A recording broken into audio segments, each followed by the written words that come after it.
wearing this shirt out of any, you know, oh, I'm mourning my bird or anything. It's just that this is literally what I have left in the laundry. I did not do. Okay, I actually like the cover. It's fine. I like the painted cover. The Vengeance of the Spectre. Let's get going with that. I have not yet read Kneel Before Zod. Looking forward to it. It's good. That's all I'll say. It's good. All righty. I don't know how you guys want to do, because usually the way we do it here, it's not like the Geeky Puppet Show. We're going to read through it. I'm going to read through it, and we're going to take pot shots when it's necessary, or if things we see. All right. There we go. Okay. Let me make sure that we can get the comments as well. I want to point out this is definitely not like the Geeky Puppet Show. We read the good books. Yeah, that's true. Yeah, we do bad. We do bad comic beatdown live. You guys do good books. There you go. Yeah. Well, Dalton, if you want to hop Dalton, in, you know the way in. Come on in, man. Yeah.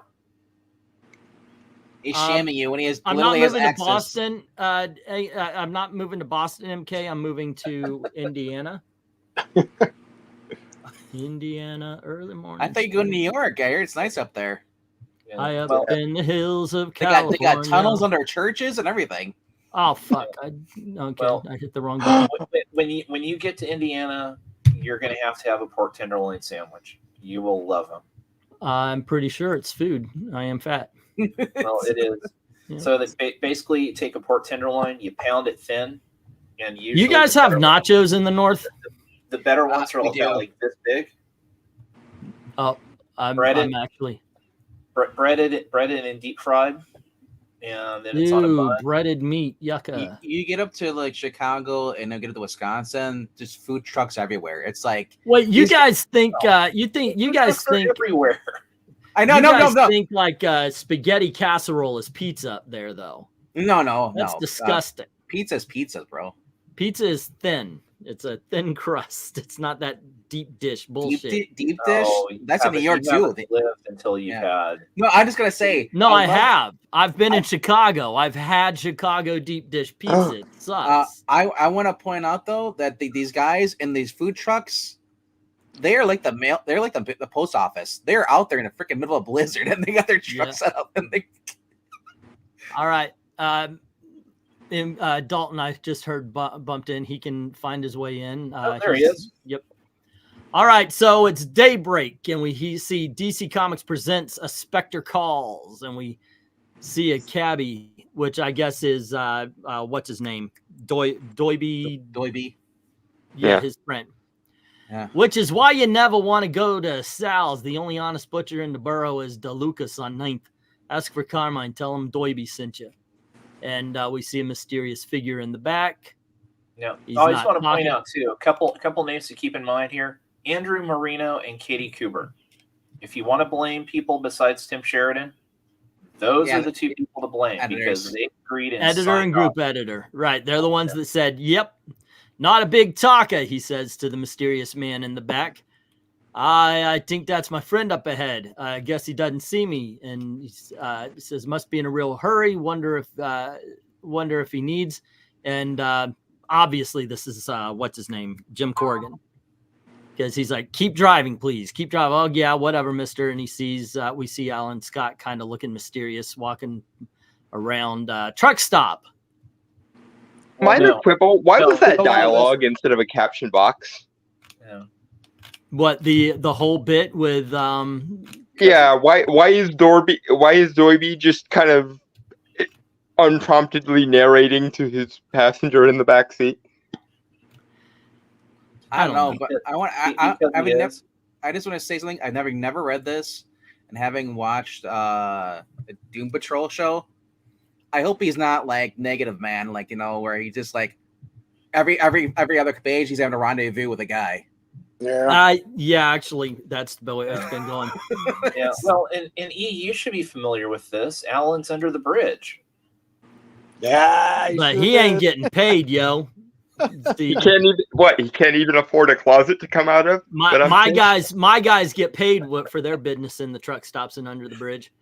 All right, so we see him walk up to a mysterious figure looking like Peter Pan during the Great Depression. Scotty, right? Yeah, I'm looking for someone. I'm sure you are. Oh no. Well, it says, aren't we all? Yeah, aren't we all? But we either got to be quick or head to your place because I knew it right away.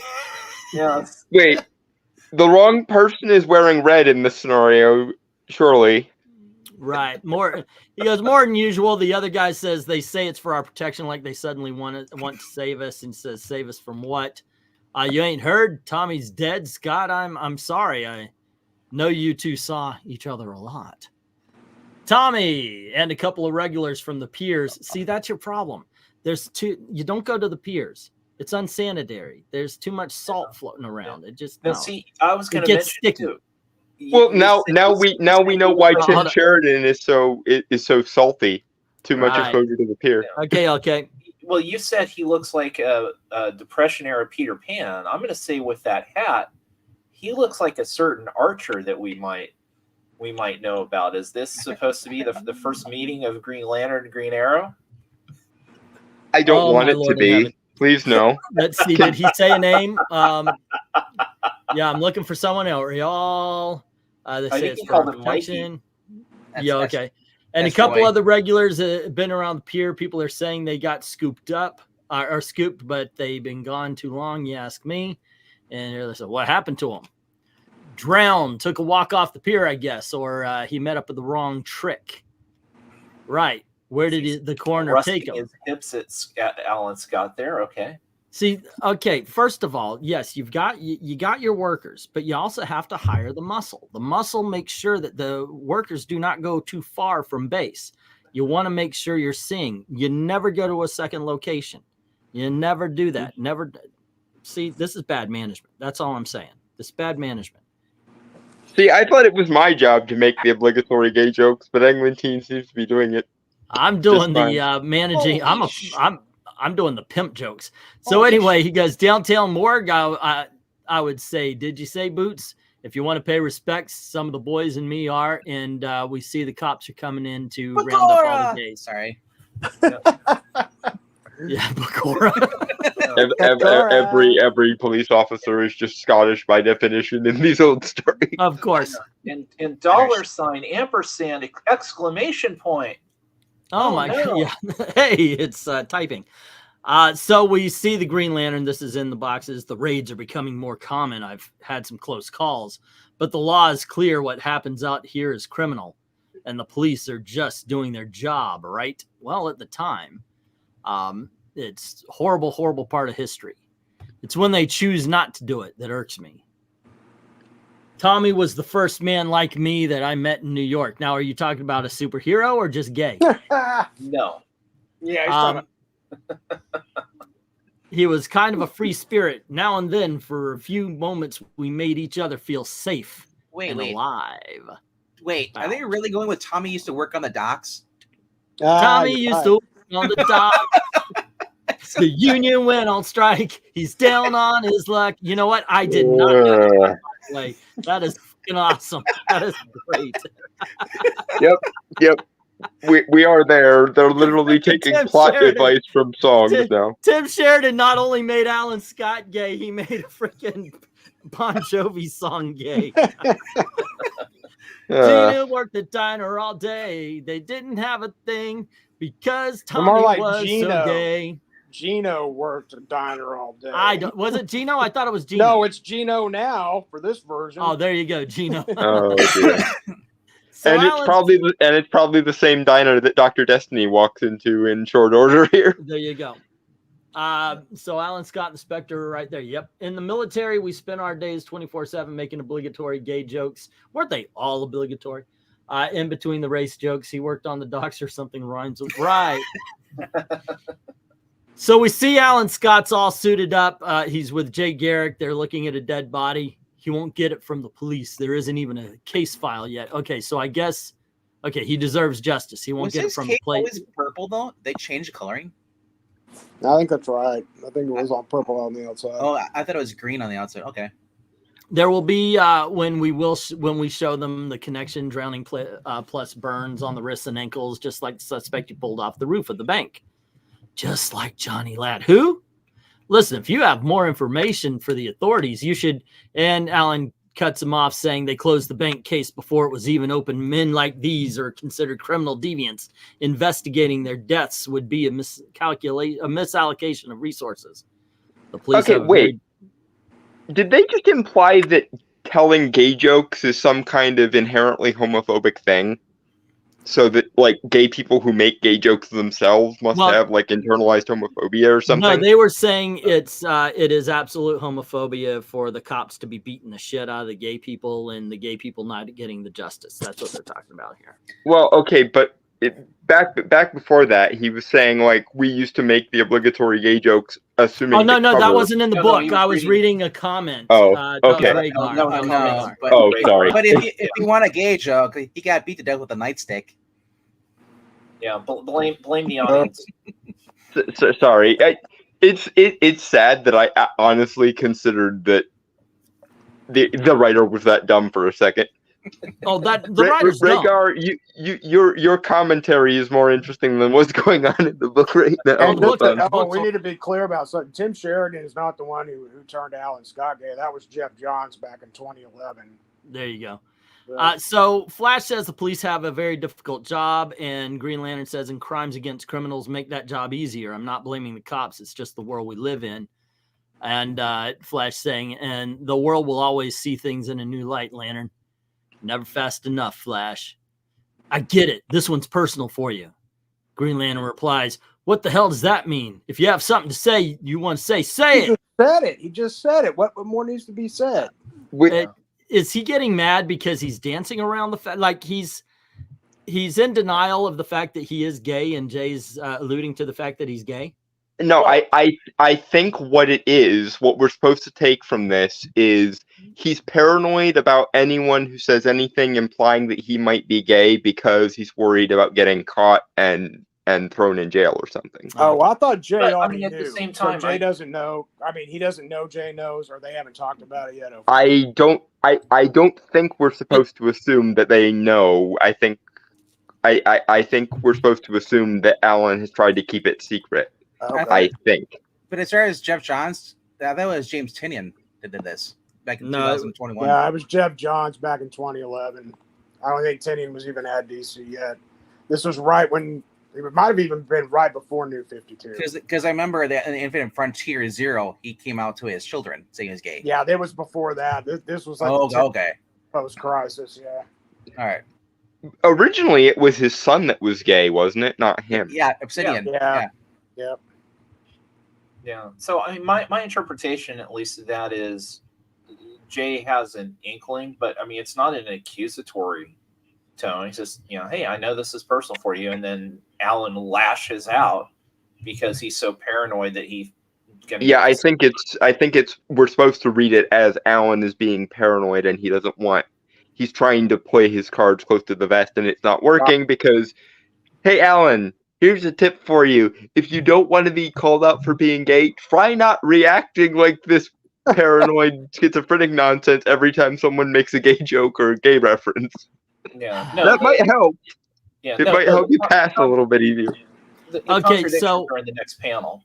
All right. Flash says, "Just something you once told, there is no justice without justice for all. If no one else is going to investigate this, the JSA will, and will follow the facts wherever and whomever they lead." And Alan says, "No, I shouldn't have called you. It's better I do this alone." And Jay's, well, actually, that might be a problem. To be fair, you weren't at the meeting when this came up. The case has been assigned, Lantern, and he's already pretty deep. Who is? And we find out it's the Sandman. All right. I'm a huge fan of the Sandman, just basically by the way he looks, but I've also liked the Sandman Mystery Theater and such. So Sandman Mystery Theater was really good. It's the Sandman. It's not. Oh, it's not. Okay. Oh, okay. It must be the Spectre then, because we see him chasing a guy and he starts to fly and he says, "Holy," and he says, "That's exactly right. And I need a little information."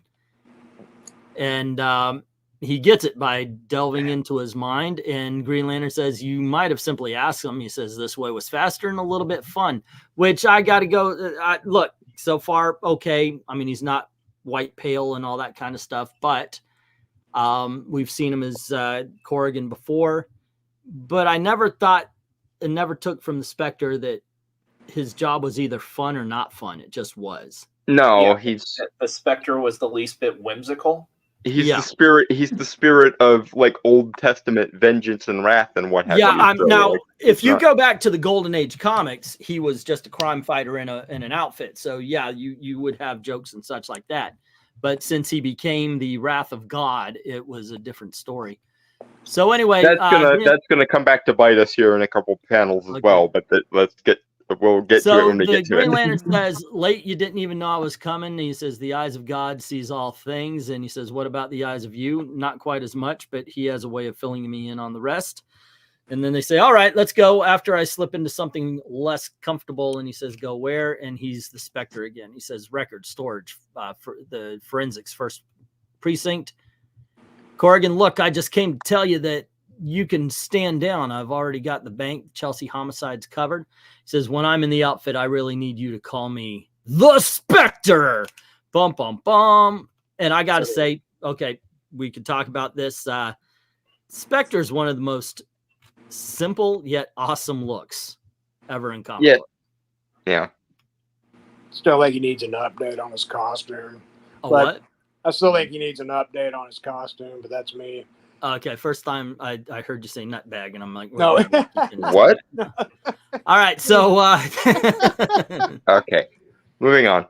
So Alan Scott, he's like, look, I know we don't know each other, and Spectre tells him, help me look. He says, I appreciate what you're trying to do, but I work better alone. He says, if you work better alone, why did you join the Justice Society? And he says, well, listen, I've got this covered. Because we know, of course, that the federal government bribed or blackmailed him to join the Justice Society in this storyline. Spectre finds the file of William R. Thomas, Tommy, according to Green Lantern. And he says, that file on the latest victim, they couldn't locate it at the 10th precinct. I was sure they hadn't opened one. He says, the thug I just shook down is the boyfriend of the file clerk at this precinct. She tells him about every case that crosses her desks. Has no idea he's using her to keep tabs on pending matters involving boss Rocco Santucci. I've been shaking down boyfriends all day. You? And he says, I don't... Okay. Yeah, that's Tim Sheridan trying to be stupid cute. Yeah. Green Lantern says, I don't understand. Tommy's murder happened in the 10th precinct, not the first. Why would this file be there? And he says, and why they open it, and Spectre asks, why would it be completely empty? All right. I almost don't get the Spectre needing a team. The dude is more powerful than the rest of the JSA put together. You know, one of the best things said about the Spectre was in the Books of Magic. I believe it was by Constantine, where he said he is as powerful as he needs to be. Sometimes he's the great immortal wrath of God, and sometimes he's just a man in a costume. It was to explain the change, basically. Well, and the same is also true if you really want to look at it that way about Dr. Fate and Captain Marvel, and a lot of the JSA members have that same problem. But I always took it not as we need the help because we need the help. It's that this lifestyle is lonely, and it helps to have people who can pick up the slack. Yep. That's always kind of the way I took it. It's not necessarily, do we absolutely need each other's help? No, but it's a big old world, and there's a lot of things going on in it at any given point, so it might help to have a social group that you can network with. All right. Okay, let's see what else. Okay, we got that one. Let me continue here. Let's see. Alan says, for the same reason I was quick to assume they hadn't opened a case, because police don't really intend to investigate these deaths or collect evidence. These are seen as victims like these are disposable in our world. And Spectre says, that's not entirely untrue, but I think like this folder, it's misplaced here. I'm a cop. I know how this works. Best way to bury a file like this is not to create one in the first place. But for this matter, a report was generated and a file was created, said the clerk to the boyfriend. The fact the folder is now relocated and empty doesn't necessarily point to a crooked system, just file tampering. Tampering, you mean by murderer burns, by the murderer to burn the evidence. And he's saying, or more importantly, to cast suspicion elsewhere, perhaps toward a man whose connection to these victims would surely be called salacious by the newspapers, a man with a whole host of secrets that makes him vulnerable to everything from blackmail to bogus murder charges. A man who, were it to be revealed he has the power to walk through police station walls and put his hands on an active case file, would look awfully guilty. I'd say someone's trying to frame you, Alan Scott. Okay. So far, I got to tell you, this is better than the last two issues. All right. We'll get there when we get there. And then they keep going. He says, only you left out the part where the victims' deaths were styled after that of Alan's first love, which sent him to an asylum from which he absconded. It's true, you are technically an escaped mental patient. Sorry, didn't mean for that to sound funny. I don't, was that, did anybody, did I read it wrong? No, it's true. no, you are technically an escaped mental patient. Yeah, no, again, there's no humor there. It's just, I guess Tim Sheridan wanted there to be, or whoever the frick is the writer. Sounds to me like one more person who says stuff like, you know, they it seems like with a lot of mental health issues, people don't take them seriously still. Or, you know, it's like, you know, if you say you've got a mental problem, it's immediately taken as a joke rather than, you know, it might be clinical depression. It might actually be something that's real. You know, people go through these things. Yeah. So, do you know what also makes me sick about this comic book? It's drawn kind of like the Justice League Unlimited series they had in the early 2000s, which was really in towards children. This is a little more bright and colorful and very cartoonish. Mm-hmm. Okay. So, interesting. But again, it doesn't fit the Spectre. I mean, the Spectre has never been a jokey person. Yeah, it's matter of fact, straight, because he's very Old Testament, really, and again, that'll come up later. Yeah, all right, up right now. The other thing with the art, what is with the hood? The dark, you can't see his face, but you see the one glowing eye. Is it a cyborg? What the hell is that shit?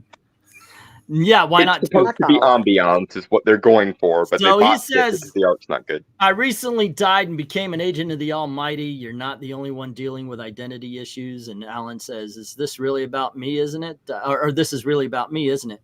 All these men are dead because of me. Alan, you love them. And look what happened. Time out. Okay. Time out. Time out. Okay.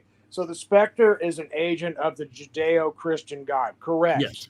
Well, correct. The presence in the DC universe, which is supposed to be the somewhat kind of, but not exactly the same, but Yeah, well, it's not the Judeo-Christian God because there's no. I'm sorry, the Spectre would not be able to assist Alan Scott on this. He just wouldn't, because then he'd have to face the wrath of God. We'll get to it when we get to it. It gets worse, but more to the point. I was gonna bring up. Okay, so the Spectre made a joke, which, aside from the fact that he shouldn't, but the Spectre made a joke about not being the only one that has identity issues. That would have been an excellent time to point out that the Spectre and the person who is the Spectre and the person who he is possessing are two different entities, which would be an amazing thing to set up, given how you need the Spectre to act in about 5 panels. So here's my point. Why would you lampshade the fact that the Spectre and the person who he's possessing are two different people, and not take that opportunity to set up that dichotomy? Because the Spectre and the person they're possessing are two different people, and you kind of need to set that up, given what you need him to do in 5 seconds. I would like to see, and this is something I had a problem with, anytime they bring up a gay character or something, and especially now. They're dealing with 1930s, 1940s, right? Right here? Mm-hmm. Yeah. Okay. Why is everybody A-okay with Alan being gay? I wondered that even now, it's not like, or at the very least nowadays, with the Aqualad and all that kind of stuff, who cares? He's like, oh my gosh, I'm gay. Why isn't anybody going, who fucking cares? Yeah. It's 2023. And this time, why aren't people going, yeah, you're gay. Get it. I don't want to be near you. Simply put, because Tim Sheridan is Alan Scott. And so anybody that we're supposed to like in this book, and the Spectre being a hero, therefore cannot say, what are you? You know, only bad people be allowed to say, go to hell. Which that would be one thing for them to point that out, that the heroes don't care. That would be something that they could set up as particularly heroic about the heroes. But here's the other thing. They also botch the other end of the spectrum. They also botch people acting quote-unquote homophobic, because the writer does not understand why people who are homophobic, and they don't know how these people actually act. One of my favorite stories that I've ever seen, it was on Johnny Carson, and it was with Chuck Berry, and Chuck Berry's talking about how he grew up in a predominantly black neighborhood, and he says, you know, it was years later I found out that we weren't supposed to go into certain stores, so I was always around black people. I thought we were keeping white people out. And that was his. that was it. He honestly thought that they were keeping the white people out of his neighborhood. And there is that. There's this. There's a cultural racist or in a homophobic way of being. My mom once said she never understood why a black person couldn't drink from the same water fountain, but she would. You know, she had told somebody, you know, the black fountain's over there. It's because they always kept them, you know, she was never told, but she was shown. Okay. You know, it's a passive thing. Yeah. Yeah. And that's the way you could actually have a hero being that way. This is just that day. All you know is that particular way of being. You could even have the person saying homophobic things and then helping and even maybe rescuing Alan later, because that's the right thing to do. It's like you didn't. It's almost like culturally doesn't know that being homophobic is wrong. It's just what they've already seen. But here's the thing. In order to write characters, especially complex ones like these, you have to understand human nature. You have to people watch. You have to understand how people think and how they act. But this writer does not know how people think and how people act on either side of the spectrum, either on the pro-gay side or on the anti-gay side. I honestly don't think they wouldn't have given the thought that I put into it right there. But the Spectre goes back to Doiby's cab. He says, go to 11th and Washington, Greenwich Village. Got it. And he says, you know, after we got talking, I stopped by old Carmine DeLuca's butcher shop, and that is not Spectre. That is not the Spectre. Yeah. And we see Alan Scott moping again. He's like, I'm a fraud. I'm a criminal deviant. And maybe it's finally catching up to me. And Spectre says, you didn't kill those men. You certainly didn't kill Johnny Ladd. And if you think being framed for murder is God's retribution for acts of love that some of his less enlightened children call crimes, then you just don't know him like I do. Take heed of me, Green Lantern, for I am the Spectre. This is very much my department. Okay. Oh, God. That's... just go back to J.M. DeMatteis's Spectre run, and you can see that. Yeah, I'm gonna have a stroke by the time this is finished. There's one good thing I can say about this book. I like the stuff around the font. You know, love that the little dollar boxes. Those are cool. Yeah, the formatting is less of an issue than it otherwise could be, but. Spectre goes, God's retribution isn't reserved for men like Robbie Kane or Will Thomas or Alan Scott. It belongs to those who would judge them, hate them, and bring them harm. And believe me, sooner or later, that retribution will come, Trump supporters. So it's basically what Tim Sheridan is saying here is God is all about love is love. That's not, that is not the way it works. They should at least stop doing this capital G God stuff here and just call them the presence. If they want to have an almighty figure in the DCU, just call it the presence and don't have it be related to Judeo-Christian. Well, are they actually using the word God and actually capitalizing the G? Yes, they're capitalizing. Go back up. They've always had this issue where they need the presence to be the Judeo-Christian God or the Abrahamic God when it's convenient, but also want him to be as universalist as possible and therefore not not have some of the more Old Testament tendencies. They've always had this problem. Zdarsky, on the other hand, he says lowercase g no matter what. Okay, so he says, you aren't meant to carry all the pain, Alan. You can still avoid the dark spirit of vengeance that began to consume my soul the day I died, bringing me day by day further and further from the man I was or could have been. You, Alan, are no more a sinner than anyone, and Johnny's death was not your fault. And he gives him a hug. Oh God, so nobody hugs like that. When was the spirit of vengeance a dark spirit of vengeance? Yeah, can I take the first stab at this, because I might actually have an aneurysm at this point. Stab away, sir.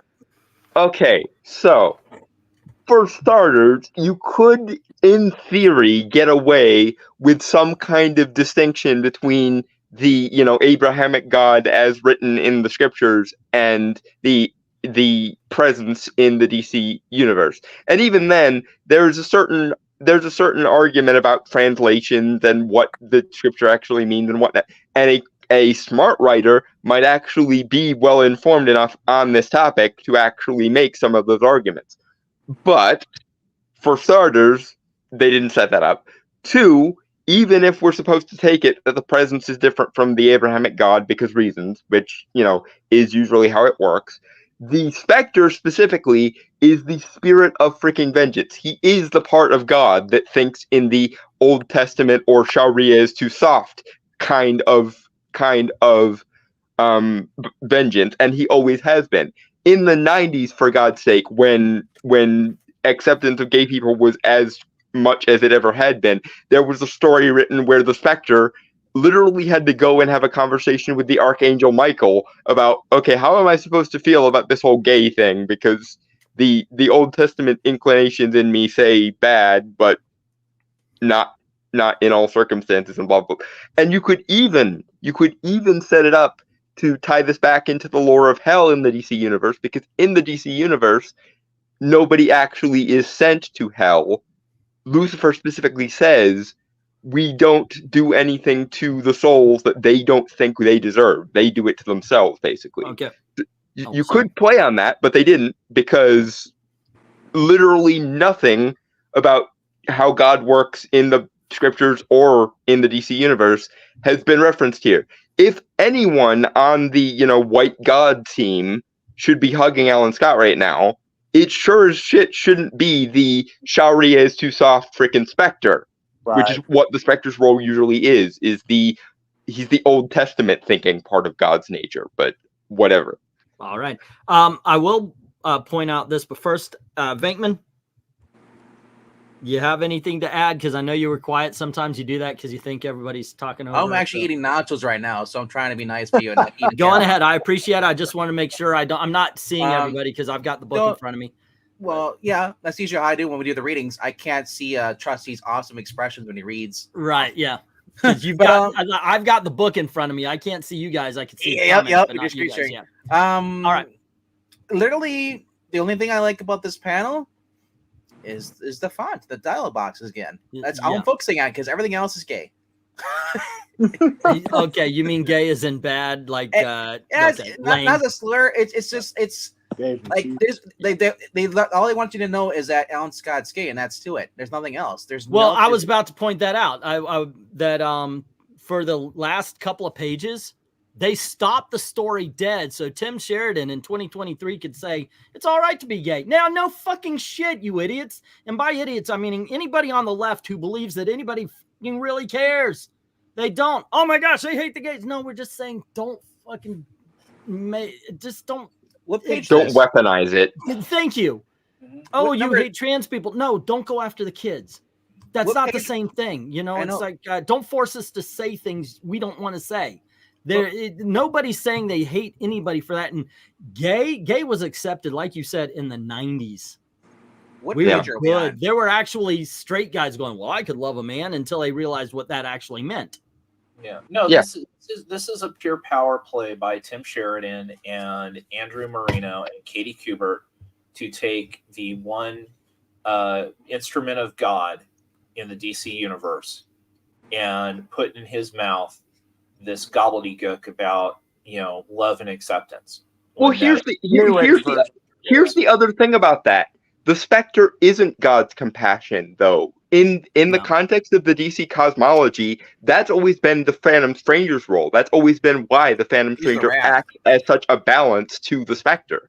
The Phantom Stranger is the one who has sympathy and compassion for humanity in particular. The Spectre, as I say, is the variety of, wrathful vengeance that thinks that Sharia doesn't go far enough. The reason why he accompanied the priest in Kingdom Come was so the priest could give him a human insight as to whom to blame for the nuclear bomb, for all the people dead. That was it. He is a guilty, not guilty.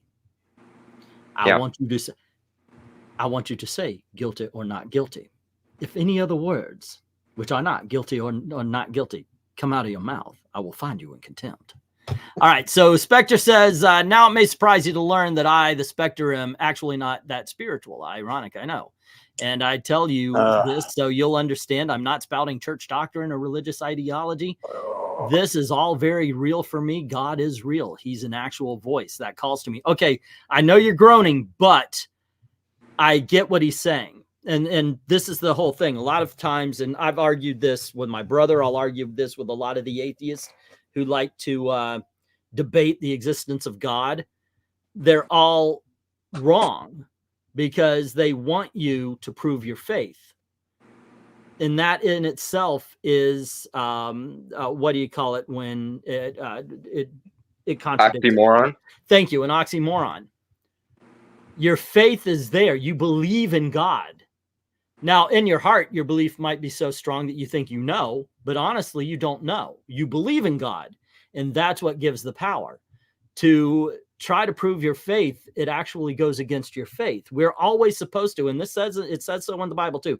You're always supposed to be questioning your faith. Is what are your actions what you're supposed to be doing? Are you living the life that God and Christ want you to live? You always should be questioning this. The only people who absolutely know their stance on God are atheists.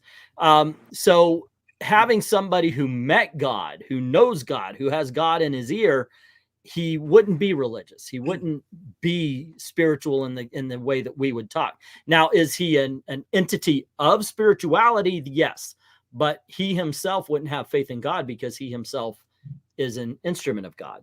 Well, this is why atheism and faith don't really work in the context of the DC universe, because at least for the heroes, at least for the people who are actively involved in the fight, they know deities of every different pantheon and every different stripe. So to a certain extent, I mean, you could say even, what was he, the supreme? What were you guys saying that the presence?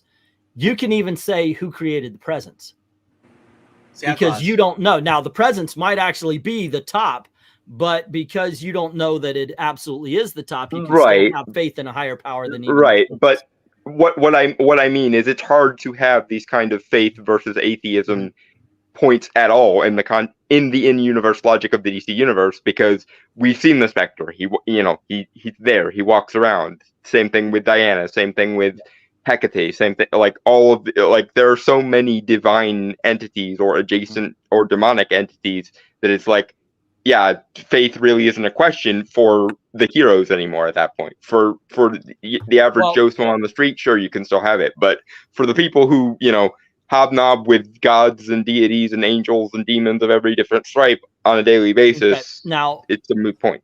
Also, like, you can take Hercules, you can take any of the Greek pantheon, they're those gods. But so you could look at Superman with the power that he has and say the same thing. So ultimately, okay, Zeus is the king god for the Greeks, but who created Zeus? So there's always that one power above that these superheroes can look at and go, yeah, okay, you say you're a god. We've heard it before. Next. Let's move on here. Spectre is saying, he's saying, I know it sounds like I should be in an asylum. Is this someone who knows everything about you, your identity, your past? Project Crimson was a highly classified mission executed by a small group of soldiers, so there were very few people alive who would know enough about Johnny Ladd's wounds to mimic them. Yeah. Question here. Go ahead. So is the Spectre semi-omnipotent or what have you? Because how would he know all this stuff about Project Crimson? How would he know directly that Alan Scott is gay? As far as I know, he hasn't like reached into Alan Scott and pulled all the information out of his head. Well, if you want to fix the writing, God would have told him. Well, this is the problem, though, and God tell him who the murderer is.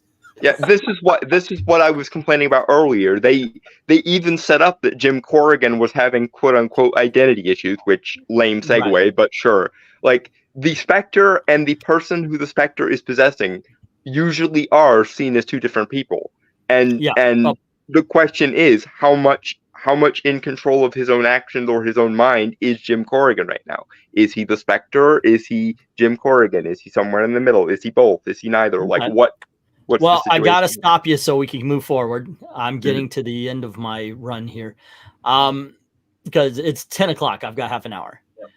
So they go. The first step is to track down and question the 42 officers and crewmen you served with on that ship, 41, of course.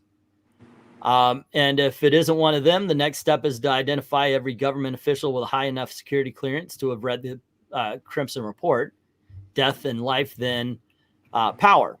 And there's no telling how high this could go or to what depths. You sound like you're onto something. It's just a hunch, a very bizarre hunch. Green Lantern says he turns, but if it's true, then no one in my lives, no one in my lives. I mean, in my lives, those are both. Okay, I see. All right, I should have just read on. Alan Scott and Green Lantern are safe. I'm not sure if I want to be wrong about this or right. He says, Jim, listen. Don't thank me, Alan. Find that monster. And when you do, bring him to me. What, dude? The fuck you doing? You're the spirit of vengeance.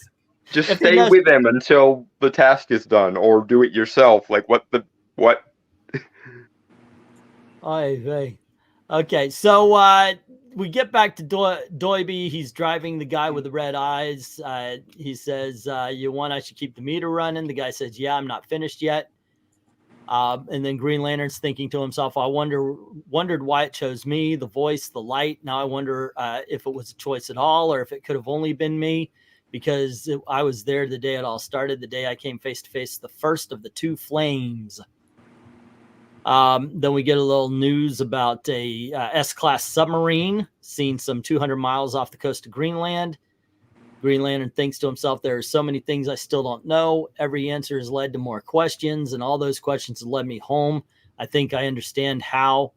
What I can't understand is why it feels like there's a big piece I'm missing. And now he finds out it's Johnny. Like I thought okay. He's like, Johnny. And boom, we find out that Johnny is the... Surprising exactly no one, because if you were paying attention at issue 1, this would have been obvious. Right. So... I'm confused why the Spectre's even in this book, because if this has to do with people being murdered, Spectre would have solved it with the 180 issue. Because Tim Sheridan needed a stand-in for God to basically own the conservatives, and the Spectre was the first one he Googled, I guess. Hey, Dalton. Yeah. Dalton. It's okay, you're gay. Dalton.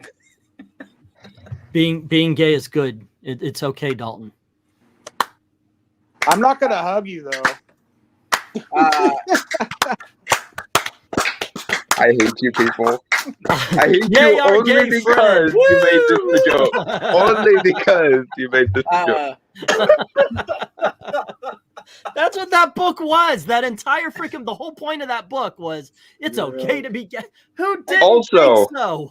Because it was John Ossinger's 80s run where he just murdered people, just destroyed them, and then like he killed like a whole gang of people. Then like one issue, melted the guy in a plane, and just like I said, it doesn't make sense to be in a book like this because he wouldn't be a supporting character. He'd be the one that Alan Scott's, oh shit, he's gonna kill these people. Well, honestly, in a better written book, Alan would be concerned the Spectre was about to kill him, but, nah. Why wouldn't the Spectre follow him? He's the freaking spirit of vengeance. I know who the murderer is. Okay, wait, I'll wait. I'll be right here in this empty room with nothing to do. And we all know at this point that Johnny is going to be the one that's the Crimson Lantern, right? Right. And that we're going to get in issue 4, in issue 4, issue 5, the big, why did you leave me behind? You know, I loved you and you rejected me, and some other nonsensical crap. And so at the end, they're fighting the real villain, and Green Lantern turns to the camera and says, "We're doing it for Johnny." I love. Sorry, Venkman, go ahead. I was just going to say real quickly. I love if you're reading the Justice Society of America right now, the one Stargirl and all them, and the one that's by Jeff Johns. None of this shit is even referenced. It's fucking ignored. John says he's even had the Red Lantern and all them pop up. The Red Lantern's daughter, and like you said, none of this is referenced. And same with in the Jay Garrick story, Flash story with it's run by Jeremy Adams. They're ignoring the fuck out of this, and I love it because like Tim Sheridan's like, you can be gay if you want to, but your comic book sucks, and we're not going to acknowledge it. Nobody. I'm sorry. You know, of course, you're always going to find an individual. I mean, look at over there. We were talking earlier about Ethan and them. They're tossing around the F word. You know, gay. I won't use it here. Left and right. You know, there's going to be people like that, but that's not the general attitude. The general attitude is, it's freaking cares. Nobody. I'm sorry to hurt your feelings there, Dalton. Nobody gives a. Yeah. No. That. Guys, like honestly, I have never come so close to being embarrassed or patronized than I just did when you guys were making that joke, because I know full well that you guys value me for more than my freaking identity checkbox. No, if we do that, then we're homophobic. We only can relate you to. Wait, no. Okay, I'm sorry. You checked 2 boxes. We relate to you as a handicapped person. Oh. 3. I am so sorry. A differently abled person and as a homosexual. I just want to say something really serious. I have a serious announcement. What's up? I'm coming out as heterosexual. No. Thank you for your in 50 years, I'm sure that will need to be a thing, unfortunately, but fortunately not yet. That's but here's to take over a gay man's microphone. And then when he starts crying and laughing because he's straight now. Here's a serious question though. Why was this 3 issues? It could have seriously been condensed into one issue, and it wouldn't have even necessarily needed to have been a super long issue either. Because it has to be expanded into a 6-issue miniseries. And I just want to say too, you realize too that one of the last pages in issue 6 is going to be Alan Scott getting J. Edgar Hoover's comeuppance.